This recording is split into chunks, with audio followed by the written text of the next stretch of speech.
I'm Merrick, and welcome to Tractor Monkeys, the quiz show that takes us on a ride back through time so we can celebrate Australia at its best and its best forgotten. Tonight, it's all about families. Jeez, Laurie, one of these days I'll pack me bloody bags and I'm going out of here. Those maddening and marvellous people That's it. that we're stuck with from birth, but we can't do without. Bang, bang, Johnny! Please welcome our team captains. She's a mother, daughter and a sister, which still doesn't explain why she has a boy's name. It's Monty Diamond. King of the couch, ruler of the remote and doyen of the dad jokes, it's Dave O'Neill. Thank you. And joining them tonight on Monty's team, one of Australia's most loved actors and comedians, it's the always charming and delightful Denise Scott. And he's a musical comedian with the voice of an angel and the body of a stick insect. It's Sammy J. And on Dave's team, a woman who grew up living above a funeral parlour but never became a goth. It's radio star Rosie Beaton. He's the father of twins and the first person to impersonate Kerry Packer and live to tell the tale. It's Logie-winning actor Rob Carlton. Here at Tractor Monkeys, we consider ourselves a bit of a family, and in fact, we had a portrait done just the other day. This is us. Look. Oh, Mary, look at you. Look so creepy. I feel sorry for the dog. Monty, what about you? Did you have some sort of ritual or family meal that you guys would all congregate together for and be in a good zone for? So many families have family traditions. So I said to Dad, we don't have any family traditions. So at every Christmas now we have a grape throwing competition. And that is our tradition now, and it's been about 5 years now, so it's relatively new, but we'll just throw grapes and you've got to catch them in your mouth. Are you good at it? I win nearly every year. That's fair, because I don't want to brag, but I'm pretty good at that too. Really? There was 6 of us, and my dad used to sit. He was the only one who could see the TV from his spot. So he'd be like this. So what happened at school today? Bloody hell! Australia's won the World Cup. Hey, you bloody tea. All right. My family tradition around food, we have an extended family Christmas every 2 years on the Carlton side.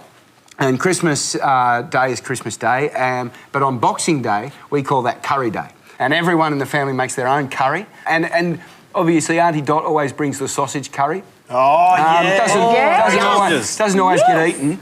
My favourite. Is it? Oh, I love Curried it. sausages, But no, it does. It divides the people. You don't all hang around the next day together, do you? Because that would... Me? No, I knew that joke was going to happen. I've actually never thought of that, Dave, but you bang on the money. We do. We scarper. The next day, we kind of look guiltily and drive back up the freeway. It's a crazy thing we used to do where Mum would pick me up from Dad's on a Saturday, and then Dad would pick me up from Mum's the following Saturday, and we repeated that for like 17 years. It was just so bad.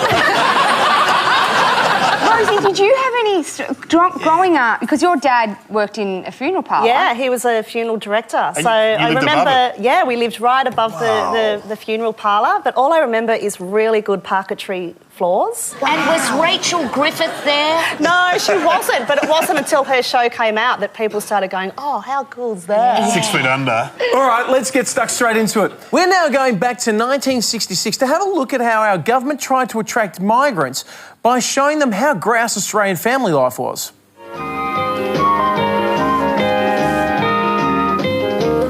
The family split up. Mrs. Doonan sees her husband Dennis and daughter Judy off to work. Judy is working in one of the stores until she marries. Dennis is an electronics man. With the school children and the workers gone, the suburbs belong to the mothers and the small children, and the mothers are free to do their shopping. Saturday. Kim does his homework on Friday night and leaves the weekend free for sport and other activities. Home is the other weekend attraction, for the Australian's pride in his house is based on doing it yourself. Sunday night finds the Doonan family relaxing at home. Work and school tomorrow.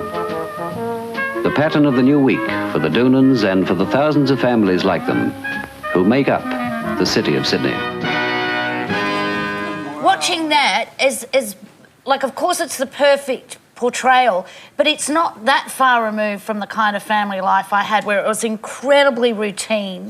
The lawn was mowed every week. All the men went, and my mum was telling me, none of the women had cars, so all the women would rule the suburbs. Yeah, and they did. In packs, yeah, with their kids. What time was the bar open? And Sunday night was a big night for. We used to have a bath. We had one bath of the week. Yeah. Are you serious? Yeah, You same here. still do that now?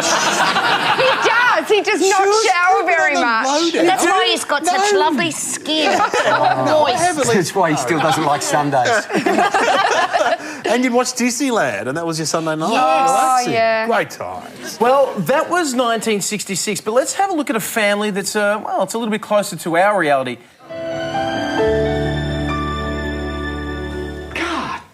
Truth, Laurie, one of these days I'll pack me bloody bags and I'm going out of here. Truly, there's more drama living in this house than living out of it. I don't know why. I don't know why. Go upstairs and shampoo your hair. No, that's it. Come on. That is it. My bloody family. What am I meant to say to my relatives? You can't stay in the house. Laurie's can. Mine can't. God bloody mighty. No wonder I drink.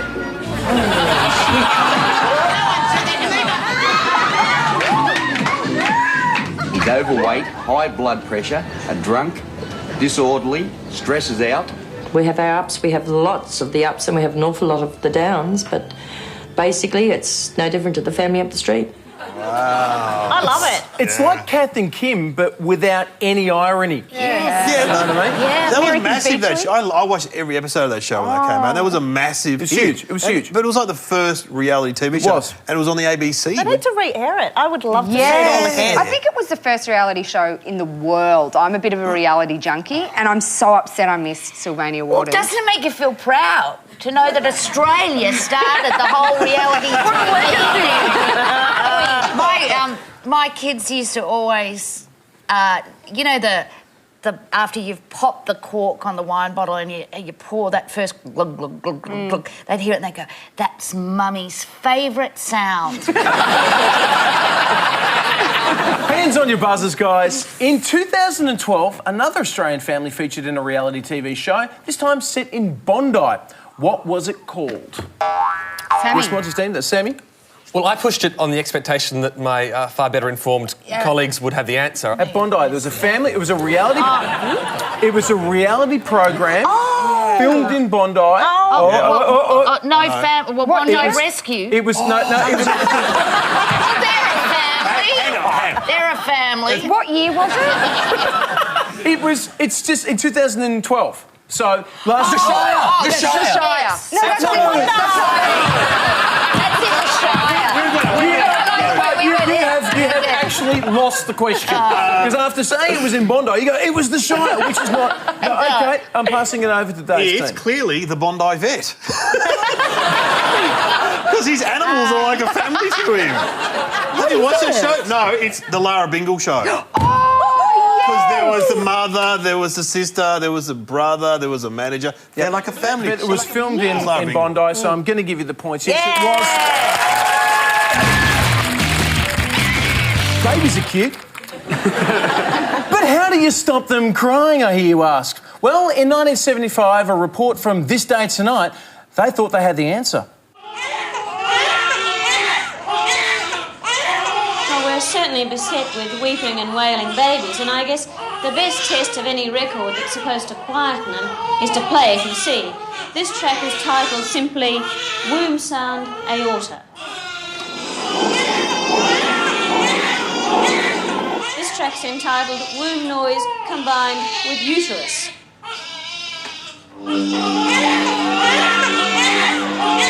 It's obvious that with this particular group of babies at least, none of it really works. I tell you what, I am lactating. I know! I'm a man! My milk's just coming. What is the name of the soft gaps between the bones of a newborn baby's skull? What is it? What's the name? Monty's team, I think. Oh, yeah, and you can't touch it for quite a few years. Oh, it's where the cradle cap happens. I think it starts with a C. I'm going to commit to that. Yeah, okay, a little more. Yep, no, that's it. That's The Fontenelle! The Fontenelle it is! Like I said, F. The Fontenelle. I'm very pleased to say it's not the Continental. It's the Fontenelle. It is the Fontenelle. Yeah. Which is correct. Sammy, how old is your baby girl? She's 13 months old. Ooh, so you're right in the thick of it, aren't you? Yeah, I'm spending about 7 hours a night singing Disney songs up and down the corridor like a lab rat. But the thing is, you sort of... I start off with a whole selection. You've got your Lion Kings, your Pocahontases, your Aladdins, and then I start getting sort of more angry at her, but you can't express that. So it's just like this satanic renderings of Disney films where just this glint in my eye and just through gritted teeth. I changed the word. I used to change the words to the Postman Pat song because my wife was listening on the baby monitor one day and she goes, "Have you changed the words to the Postman Pat song?" I go, "No, of course not," but I had. Well, I used to sing Postman Pat and his black and white cat. He drinks all through the morning. The mail is too daunting. He puts a machine gun in his van.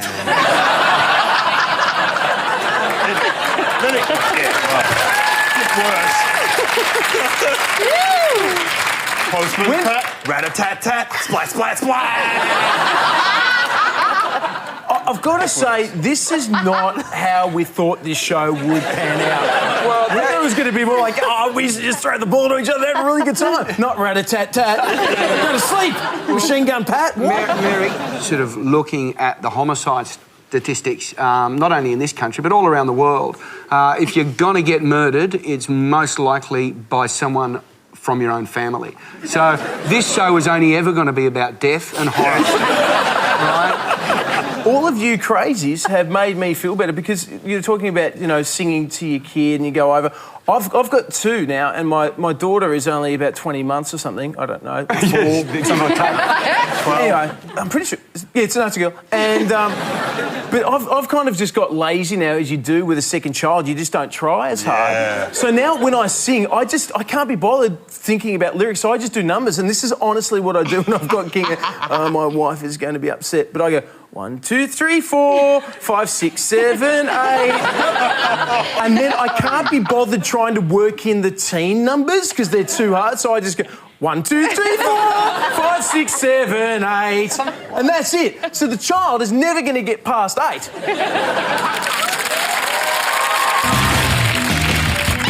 I'm going to show you a clip of a very famous Australian when she was young.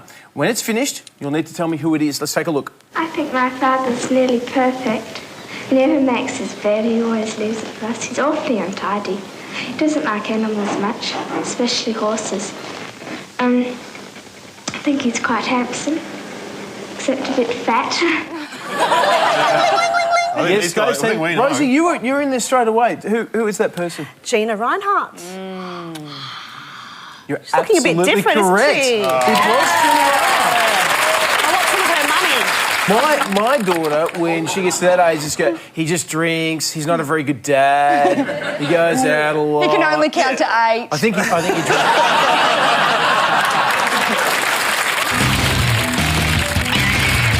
There are many different types of families in Australia. We've seen the rich, we've seen the famous. Now it's time to go back to the 1970s with our cub reporter, Kerry O'Brien, and have a look at some alternative families. Of all the settlements in the region, Tuntable is undoubtedly the most radical. 4 children have been born on Tuntable. In almost every activity that takes place on these communes, the children play a prominent part. And inevitably, too, there's the music.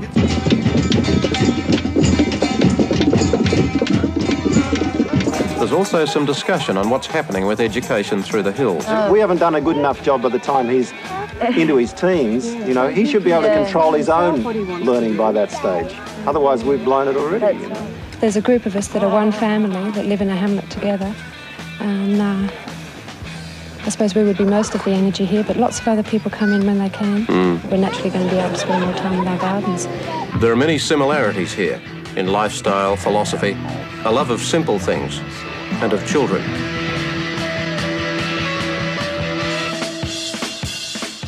I think that was me at the end dancing. Denise, you probably were in that footage though. Well, I did. I was hippie, and I lived in a hippie commune. This was before clowning. Right. In Darwin. Pre-clowning. I lived with 14 people. Was this the one where you were nude? Or was it, Yes, it was. Because Darwin's hot. And you know, you're young and you're happy with your body there. So no undies, nothing? Nothing. We just all walked around in the nude. Very unhygienic. Don't you think? No, forget about the hygiene. If you're in Darwin, there's so many things that can bite you in bad places. No, Including 13 flatmates. I actually lived with a flatmate that was naked all the time for a short time, and at first I was like, oh, and then after a while I didn't actually notice. Male or female? Female. Okay, yeah. And I had to kind of think, oh, that's a bit full on. Then I had to maybe not be so uptight and relax. Let's have a question for everybody's sake now. Buzz in if you think you know the answer. A popular hippie phrase of the 1960s and 70s was turn on, tune in, drop out. Who popularised that saying? Who was it? That's Dave's team. Wasn't Who do you think was that? Wasn't it Timothy Leary? Yeah, he got really caned and drove to Las Vegas. And he also Was that said, him? don't take the brown acid. Wasn't that him? He also said, who let the dogs out? Well, the answer is in fact Timothy Leary. Well done, Dave. Our scores are Monty on 1 point. Dave's team, you're on 3. We all know that married life isn't easy, but if you were in the 1976 Australian Olympic team, it was even more difficult. Sex and sport may not on the surface appear to be very much alike, but there are similarities. It might be reasonable to assume that to excel in one, it's necessary to forget the other. That at least is the thinking behind the ban on wives during training for Australia's Olympic swimming team. Dr. Albert Willey has studied sex in the sportsman as part of his work at Melbourne University. Does he think the ban on sex during training is justified? Is a prelude to a good night's sleep and the ability later to concentrate and perform well, then they've denied this lad that opportunity. If, on the other hand, he was a sex athlete and his wife a voracious lover, yes, they could be awake all night. And then he would not perform as well. But I would doubt that this is so. That clip was very accurate because I went to Melbourne Uni. I used to eat my sandwiches on that very oval and I didn't have any sex the whole time I was there. I used to compete. I was a competitive sportsman when I was young. Yeah, no, let's hear more about that. No, seriously, when I was... High jumping, wasn't it? No, it was taekwondo. I was I was a Victorian champion. Not a team And I used to sport. compete, and it was like boxing. And they used to say, you know, abstinence, and I used to abstain. Yeah, because you had no choice. Because I was 14. And it wasn't voluntary. Okay, whatever. Let's just move on. Question. Married couple Russell and Lauren Mark created controversy when they were not allowed to room together at the 2012 Olympics. Yep. Dave? Yep. I know he's a shooter, Russell Marks, because I've heard him speak. How does he speak? Bang, bang, bang, bang, bang, bang. Bang, bang, bang, bang, bang, bang, bang. What? Anyway, the answer is he's a shooter. Is that the question? Unfortunately, it is. Your husband was a clown, and you met at clowning. Yes, he was. Where are you heading? Like, you don't need to abstain before we go out. Where's the show going tonight? That's part of it. I was thinking before is it the same with performers like clowns? Before you go to the circus, do you say, not tonight, I've got a show? Or does he put his Maybe big, not. Or does, Take he, your shoes off. Or does he put his big red shoes under your bed? And the honking horn. That's an interesting question. Look, to be honest, yes, I would use that as an excuse. No, we better not. You've got to go out and clown tomorrow. I was a clown too. I know, that's what did it put you off? Yes, so we met in a clown troupe. And that's disrespectful. That's how we really and truly met. We were both in a clown group and we wore our clown costumes and became attracted. And this story's heading nowhere. That's all right. But it's titillating. The two clowns sort of negate each other, so you just at it the whole time, or we just each... What is it with you kids? We met in a clown troupe. Why do you think, we were rampant sex addicts? To be perfectly honest, Sammy J raises an interesting point. Thank you, Rob. Not at all. Because obviously, from the younger generation, we didn't think clowns had sex at all. To us, they're a sexless beast. True. I think you're right, and I think this just should stop. No, I have one question. When two clowns are about to make love, and you go over to the stereo and you press play, does it go?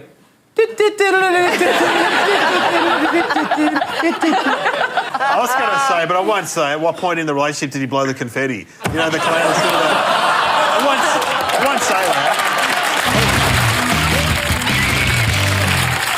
In our next game, we have siblings of our team captains on the show. We're going to put them in a lineup, and our panellists have to work out which one they are. Dave's team, you'll need to find Monty's sister, and Monty's team, you'll need to find Dave's twin. Dave's team, you're up first. Please bring on the first group of the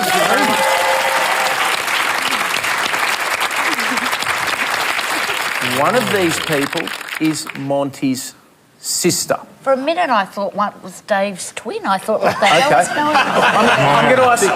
I'm going to ask one question each. Contestant number one, tell us something about Monty. When Monty was a kid, she was obsessed with Daryl Summers.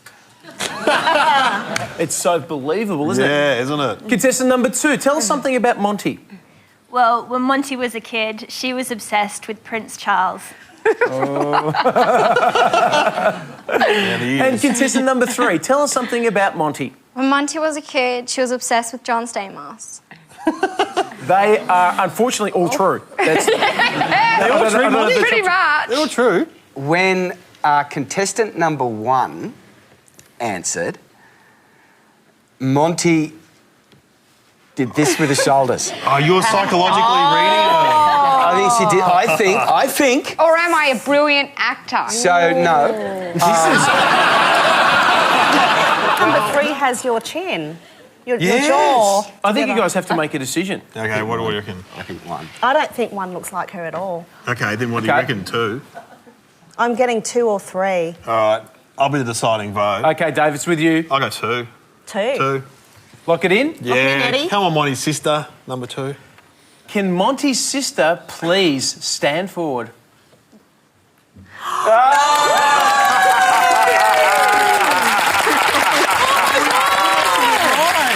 You did the button, don't you? She's better looking, Monty.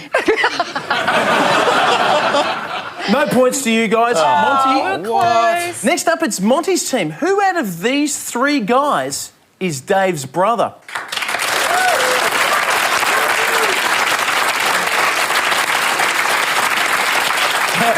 Isn't it funny how, like, the first three were the girls, they look like they're in a pageant. You guys look like crims. Contestant number one, tell us something about Dave. When Dave was a kid, he danced in a chorus line wearing a leotard as part of a Scout variety show. Okay. This is, once again, we're going to have all believable comments, aren't we? Don't remember that. Contestant number two, tell us something about Dave. When Dave was a kid, he used to entertain the family by doing Phyllis Diller impersonations in a dress. Wow. Again, believable. And contestant number three, tell us something about Dave. When Dave was a kid, he acted in a school nativity play, but he played Mary. This is painful memory. What are you thinking, guys? Number one dresses like Dave. Yeah. And walked like Dave.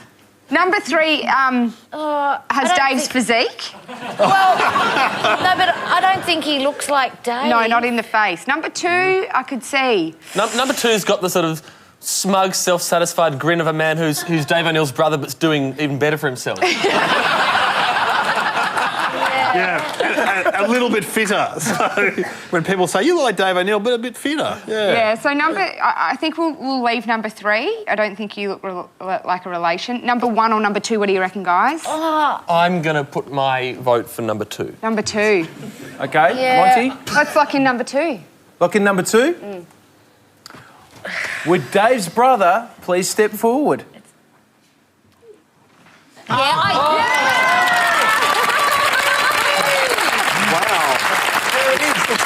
As soon as he smiled, you could tell. Yeah. He's Yeah. so gorgeous. gorgeous. He's so much better than you. Look, it is a bit like a before and after ad, but, you know. Can we get you next to one another? Yeah, go or is up there, please. Yeah. Oh, Can we do okay. that? Yeah, we can do Dave, that. this is not good for Dave.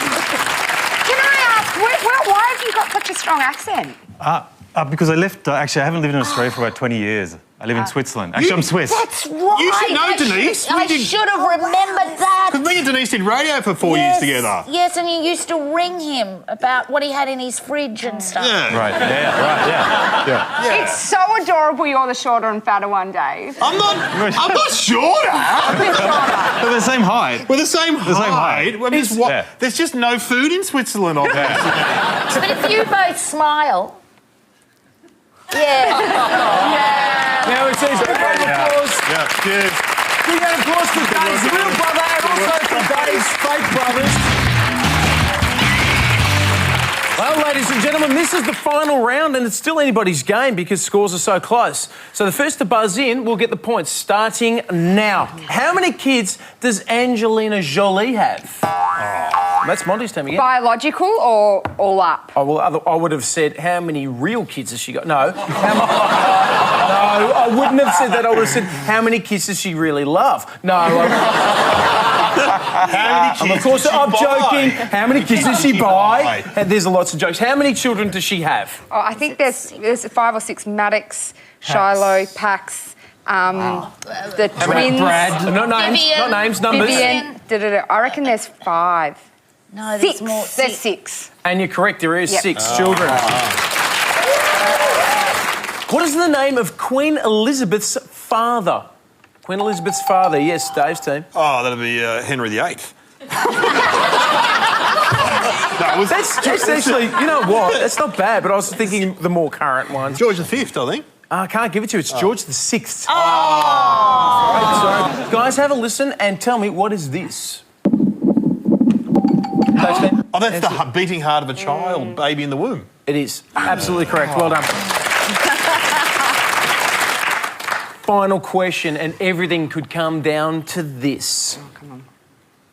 What did I sing to my baby girl Kinga? Oh, that's Monty's team. 1, 2, 3, 4, 5, 6, 7, 8. 1, 2, 3, 4, 5, 6, 7, 8. Absolutely correct! Monty's team, you're on 3. Dave's team, you're on 5. Congratulations, Dave's team! So that's it, we're all done. So you kids head off to bed now. Thanks to our guests, Rosie Beaton and Rob Carlton. Pleasure. And also to Denise Scott and Sammy J. And our awesome team captains, Monty Diamond and Dave O'Neill. I've been Merrick Watts. That's been Family. So thanks very much for watching. Good night.